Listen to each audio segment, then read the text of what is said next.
Bonjour tout le monde. Je m'appelle Frank Hag. Je suis spécialisé surtout dans la chimie environnementale et les impacts des polluants toxiques et, et la gestion des polluants toxiques en environnement. Et nous avons réalisé avec notre société indépendante spécialisée en gestion de pollution en environnement et santé publique une étude qui base sur le retour d'expérience des impacts en environnement des éoliens en Allemagne, en Danemark, en Suède, en Grande-Bretagne, en Espagne et un peu aussi en France. Et donc, pour bien comprendre de quoi il s'agit, on peut dire tout de suite que c'est une illusion, c'est un cliché que les éoliens sont propres. Et la réalité est loin de ça. Et nous-mêmes, au cours de notre étude que nous avons réalisée, nous étions aussi, ça fait déjà pas mal de temps maintenant, très surpris que c'est aussi grave. Donc tout d'abord, il faut comprendre de quoi est constituée une éolienne. Tout d'abord, il faut dire qu'il y a des pales. Les pales sont constituées principalement d'une résine époxy de phénol époxy et qui est trop cher et trop lourd pour être complètement utilisé dans le pales. Donc, c'est fourré avec du bois et c'est le bois de balsa et qui provient principalement de l'Équateur et du Brésil et c'est coupé dans la forêt amazonienne parce que ça donne plus de légèreté. Pour que ces pales euh, supportent des vibrations sans créer trop vite de fissures et des trous et l'érosion, il y a des plastifiants qui sont ajoutés. Ces plastifiants, c'est des PFAS principalement, et des PFAS sont dans toute la presse, partout, à cause de la toxicité et à cause des projets, des interdictions réglementaires. Et on fait que ce sont des substances qui ont des effets très variés, toxiques. Je reviens dessus. Non, non, non, non. Non, non, non, non, pas trop vite. Et, et on est encore à la première, oui, voilà. Après, il faut dire qu'il y a aussi dans la partie de nacelle, la partie électromécanique et électronique, l'utilisation du hexafluorure de soufre pour éviter des arcs électriques. Dans les aimants, pour la rendre stabilité, il y a beaucoup des éléments et des métaux rares, comme le néodyme par exemple. Dans le transformateur, il y a beaucoup des huiles diélectriques, des huiles de transformateur. Et dans le socle et les fondations, il y a pas mal de métaux, y compris des métaux lourds pour les peintures anticorrosion, plomb et cadmium. Et il y a aussi des huiles hydrauliques avec des fuites des huiles hydrauliques toxiques qui sont pas rares. Next, please. La prochaine, s'il vous plaît. avec Voilà, on peut aller un peu plus en détail. Par exemple, je t'ai déjà contacté il y a à peu près 4 ans par la gendarmerie maritime concernant une pollution en baie de Saint-Brieuc pour une pollution par les huiles hydrauliques qui sont parties au cours du chargement d'un éolien. Il faut dire que il y a, selon la taille de l'éolien, entre 600 à 1200 litres d'huile hydraulique dans chaque éolien, avec des pertes annuelles. Et selon les sociétés de maintenance, il faut recharger à peu près euh, 500 à 800 litres d'huile hydraulique par an par éolien. La pollution par les huiles hydrauliques dans la baie Saint-Brieuc a donné quand même une nappe de pollution de 16 kilomètres et des pertes et des pollutions par les huiles hydrauliques sont assez courants parce qu'il existe une banque de données du ministère de l'Environnement qui est gérée par des DREAL concernant des accidents des ICPE, des installations classées pour l'environnement, pour la protection de l'environnement, et donc des éoliens en font partie. Et donc, ces pertes des huiles hydrauliques sont pas rares. D'autres pertes sont de métaux, mais on reviendra après dessus. La prochaine, s'il vous plaît. Donc, il faut dire que il existe une étude de l'université de Portsmouth et du laboratoire marine de Plymouth, qui appartient aussi à l'université de Plymouth, et qui a évalué en janvier 2025 qu'il y a une perte d'environ 3219 tonnes d'aluminium, de 1148 tonnes de zinc et 1,9 tonnes du métal rare indium dans la mer avec des parcs éoliens offshore britanniques. Il faut dire que l'aluminium qui rentre dans un état soluble dans l'eau rentre dans la biosphère et l'aluminium soluble n'a rien à voir dans la biosphère.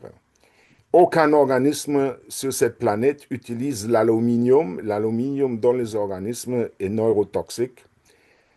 C'est depuis des années une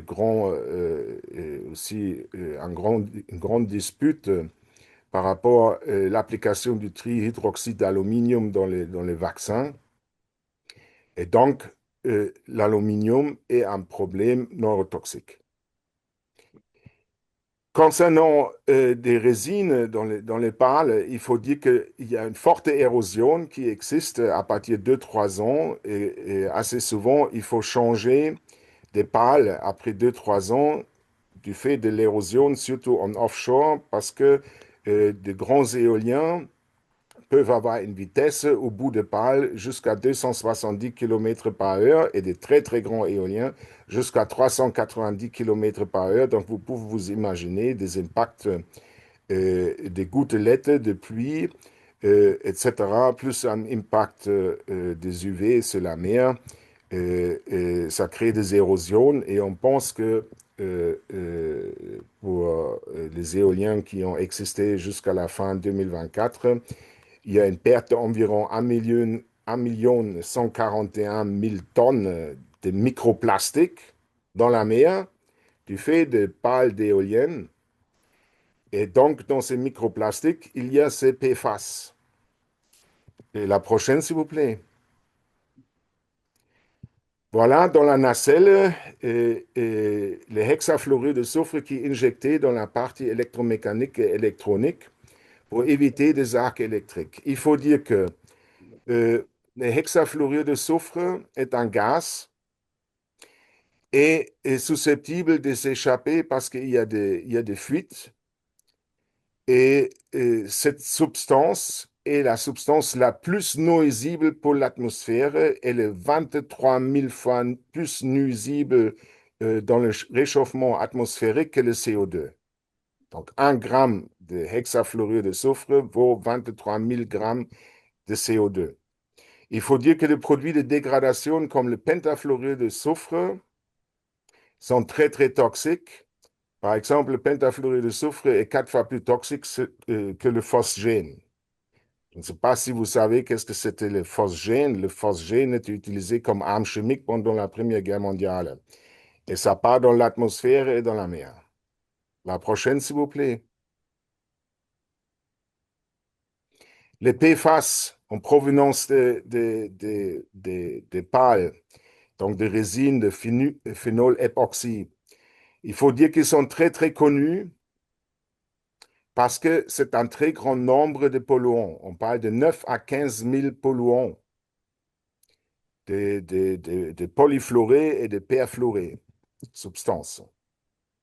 Ils sont tous connus pour une forte perturbation endocrinienne, surtout chez les femmes dans le sein, chez l'homme dans les testicules, dans les reins, dans le foie, dans le fœtus, avec un impact sur les femmes enceintes, parce qu'il se bioaccumule surtout là où il y a une forte activité hormonale. avec certains effets cancérigènes parce que certains de ces substances sont cancérigènes à cause de leur suractivité dans le système hormonal. Et donc d'autres activités qui sont suivies, comme l'immunotoxicité, neurotoxicité, etc., juste pour vous donner une idée, euh, euh, pour, pour quatre de ces substances, tout seul, une valeur limite européenne prévoit déjà seulement 0,13 nanogrammes par litre maximum de ces PFAS dans l'eau marine. Dans l'eau potable, on accepte 0,1 microgramme par litre de pesticides. C'est-à-dire qu'on considère euh, dans l'eau de mer des PFAS 1000 fois plus toxiques que des pesticides dans l'eau potable. Juste pour vous donner une idée. La prochaine, s'il vous plaît. Dans certaines pâles, il existe aussi le bisphénol A, qui est déjà interdit dans beaucoup d'applications pour les mêmes effets, perturbations endocriniennes, et très probablement co-cancérigènes, notamment avec des PFAS, qui sont aussi présents. Prochaine, s'il vous plaît. Un autre impact, il paraît qu'il y a des incendies. Il faut dire que les éoliens sont très, très vite en surchauffe parce que s'il n'y a pas assez de vent, ils ne produisent pas. S'il y a trop de vent, ils ne produisent pas non plus. Il faut les arrêter. Sinon, la surchauffe amène aux incendies qu'on ne peut pas éteindre.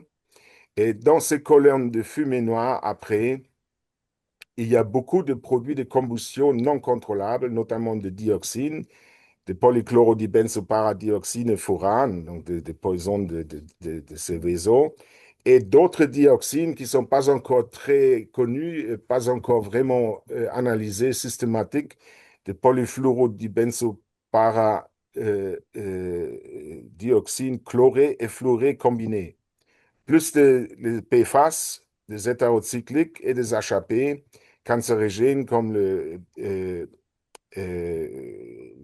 HAP qui donnent le cancer dans la fumée, comme le benzoapyrène, par exemple. La prochaine, s'il vous plaît. Et normalement, il y a eu une slide avec beaucoup de photos d'autres incendies, juste pour vous montrer que ce n'est pas rare. Un autre impact en environnement, c'est la fin de du cycle de vie, parce que le démantèlement, qu'est-ce qu'on fait avec? Il faut dire que à la rigueur, le béton et l'acier, on pouvait éventuellement recycler, mais sur la mer, c'est très difficile parce que plus qu'on fait des travaux, plus qu'on fait des dégâts dans l'écosystème. Et là, il faut dire que des pales ne sont pas recyclables. La seule chose qu'on puisse faire aujourd'hui avec des pales, c'est les mettre en décharge.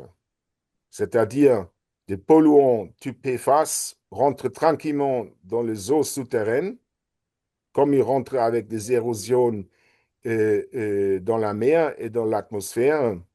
Il y a une photo, je voulais montrer, qu'elle n'est pas ici dans le diaporama. C'est une pale avec une érosion, ou plusieurs pales qui montrent des érosions qui sont assez choquantes. Et là, pour avoir une idée de la taille, vous voyez peut-être le petit bulldozer à côté de stockage des déchets de pales. C'est une décharge. Donc, on crée beaucoup de problèmes de pollution dans l'environnement avec des éoliens, notamment en mer. Et donc, il faut vraiment dire au revoir aux clichés et à l'illusion des éoliens propres, qui sont propres parce que le vent est propre. Ils sont tout autre chose que propres, c'est des vrais moulins à pollution. La Bien, bah, prochaine, écoutez, merci, Monsieur Carg. oui. Je peux vous dire, c'est qu'on pourra rajouter les deux ou trois slides que vous souhaitez dans le document qu'on va diffuser après. Donc là, il n'y a pas de souci, hein. Vous pouvez nous les envoyer, on les mettra dans le Je l'ai document. déjà envoyé. Ouais, ouais, ouais. Ce que je veux vous dire, c'est que la question du démontage que vous avez abordé est un point clé qui n'a pas été traité. Donc, a mentionné un peu Olivier Leprêtre tout à l'heure. Mais imaginez déjà démonter les éoliennes à terre, c'est bien compliqué, etc. Donc en mer, je vous raconte pas. Et ce qui est important, c'est de voir que ça peut être des perturbations définitives à la navigation si on n'est pas capable de les démonter, parce qu'en fait, c'est des pieux sous Ah l'eau, oui, des choses oui. qui restera, des endroits où on ne pourra plus naviguer, hein, voilà. Et je peux vous témoigner des retours d'expérience en international. Euh, Ceux qui sont en point de vue environnement le plus affûtés, le plus au point, c'est en Allemagne et en Danemark. Et même en Allemagne et en Danemark, les exploitants des éoliens en mer se bataillent devant les tribunaux pour pas être obligés de retirer des fondations dans la mer, ni le câblage, ni le branchement, rien du tout. Et il faut dire que tous ces coûts de démantèlement et élimination de déchets, c'est aujourd'hui un coût caché qui n'est pas pris en compte dans l'affichage public du coût des éoliens en comparaison avec d'autres énergies.